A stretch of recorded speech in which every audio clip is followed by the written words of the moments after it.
here's one that I'm gonna get a lot of crap for. Or maybe not, because I am putting this out way later than I should.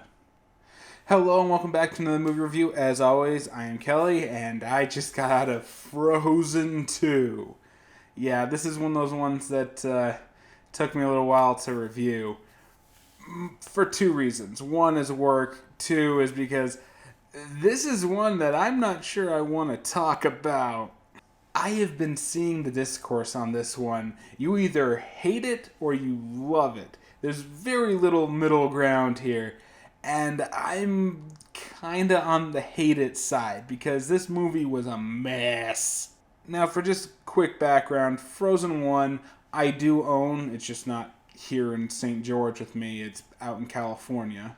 I personally like Frozen, though I am willing to admit it does have problems. Its twist feels like it comes kind of out of nowhere and is at odds with what happened at the very beginning of the movie, but I do genuinely like the idea of the twist. I just wish the movie had gone through a couple more rewrites, to firmly integrate it in. Also, I kind of got burned out on all the songs, which I was kind of mixed on. I really like Let It Go. I kind of liked Do You Want to Build a Snowman until everyone and their dog wouldn't shut up about it and made their own goddamn parody of it, because heaven forbid that we just let that die. I know everyone complains about Let It Go, but genuinely, Do You Want to Build a Snowman is so much worse than Let It Go. Especially when you have an alto player and jazz band who won't stop playing it no matter how much you tell him that you don't want to hear it.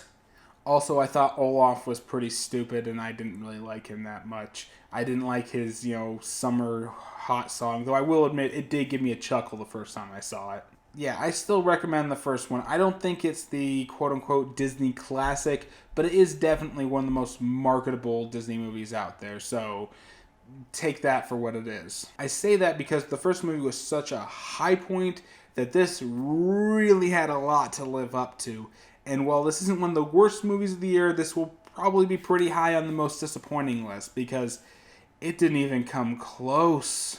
There are a lot of positives I can spell out in the movie, and I will say that about 45 minutes to an hour of this movie I kind of loved, but the rest I just could not get on board with it, and it drags this movie down. Yeah, if you want to stay for more spoilers than that, that's my general thoughts on this movie. Let's actually talk about this in earnest, and let's start with the good. Now, the first thing you're going to notice about this movie is that it looks fucking gorgeous. The animation here is top tier Pixar Disney quality, and there's no more of the, magic hair that phases through the shoulder type thing, at least not by my eyes. In fact, they kind of made a point to make sure that she swivels her hair every now and then to make sure it's not phasing through things, I guess is the best way to put it. And I can say I did like about a third of the songs inside here a lot, though it does feel like they're trying to recreate Let It Go like 2 or 3 times throughout the whole movie.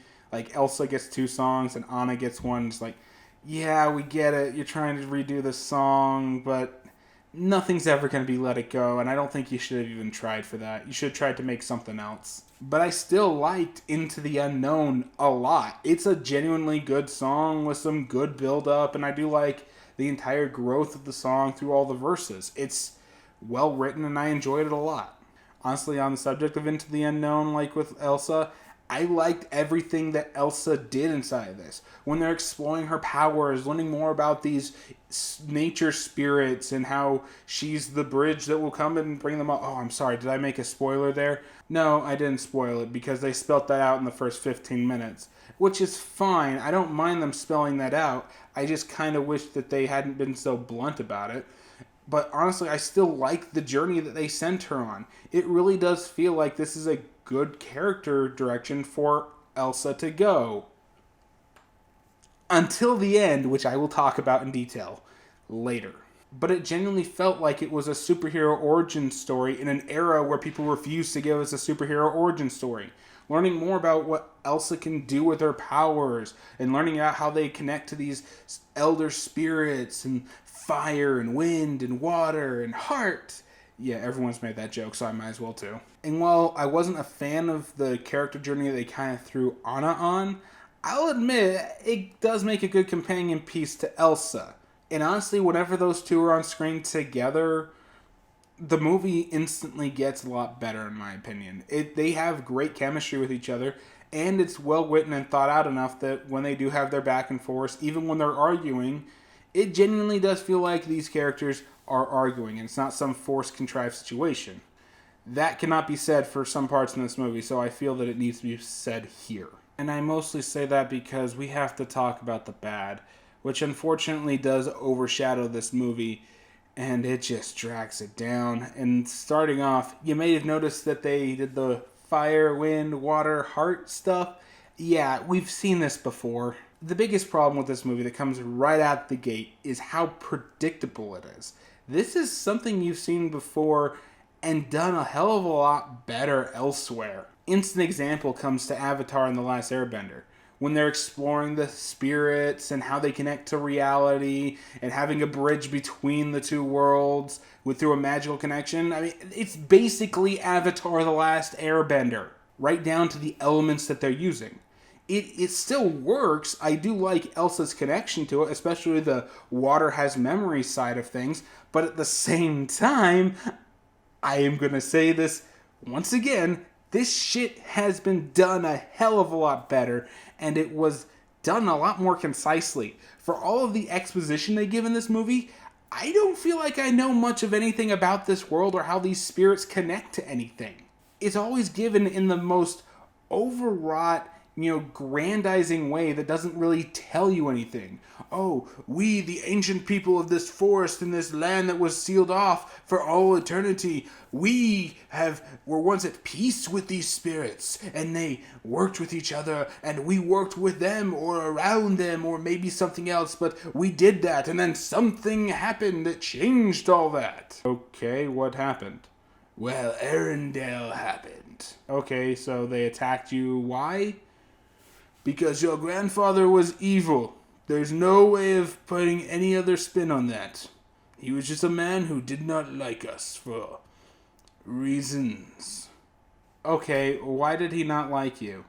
The movie never really goes into it. All we get is a vague, well, if we leave them alone, they'll get more powerful than us and crap like that. That's pretty much it. And you see it coming, again, 15 minutes out the gate when they're explaining his backstory. It's pretty obvious that's what this old guy did. And there's no real tension there because they go on this journey to find this answer that we all guessed in 10 minutes of your movie. It's predictable. And honestly, if the journey there was worth it, I don't mind necessarily a predictable plot. Jumanji basically had a predictable plot, but I still enjoyed the hell out of that. The other thing that stands out that you're going to notice right off the bat, you might have noticed I didn't mention anything about anyone other than Elsa and Anna. And again, I wasn't a big fan of what they had Anna doing here, but it felt like it was a good companion piece for Elsa. Olaf, Kristoff, the fucking reindeers, the tribe from this nowhere land, the guards from the other thing, they're all pointless. They have nothing to do with this plot. And honestly, they keep grinding everything down to a freaking crawl. The biggest one is Kristoff, whose entire subplot is trying to propose to Anna, but through wacky shenanigans, she never gets it, or he can't say the words. And they even give him this big old 80s power ballad singing to freaking reindeer and crap.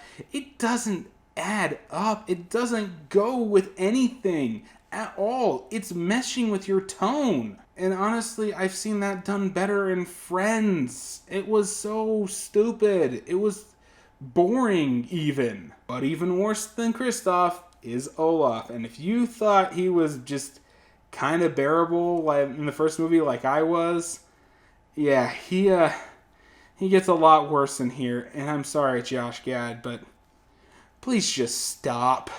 Every line feels like a line-orama. It feels like you made this shit up on the spot and asked them to animate around it. He even gets this big old, not death where Elsa may have died after learning the secret and fading into crystal and crap. But no, he comes back. Yeah, everybody comes back. They try to build up tension and stakes with this whole ending that Arendelle has to be destroyed because they have to destroy this dam, which will sweep away the entire kingdom. Hence why the spirits wanted to get the people out before this happened, because it has to happen, blah, blah, blah. And okay, fine. Follow through with that and destroy Arendelle and show the people having to work together with these formerly hostile enemies to rebuild. Show them actually growing stronger together. Nope. Because of the power of friendship, Elsa suddenly recovers from everything and releases herself from her bonds. She no longer wears ponytails. She unfurls her hair and saves everyone. Just magics her way, and poof, ice saves the day, and there was never any problems. There's no reason to do any of this. Oh, but what about Olaf? He's going to stay dead, right? Fuck that.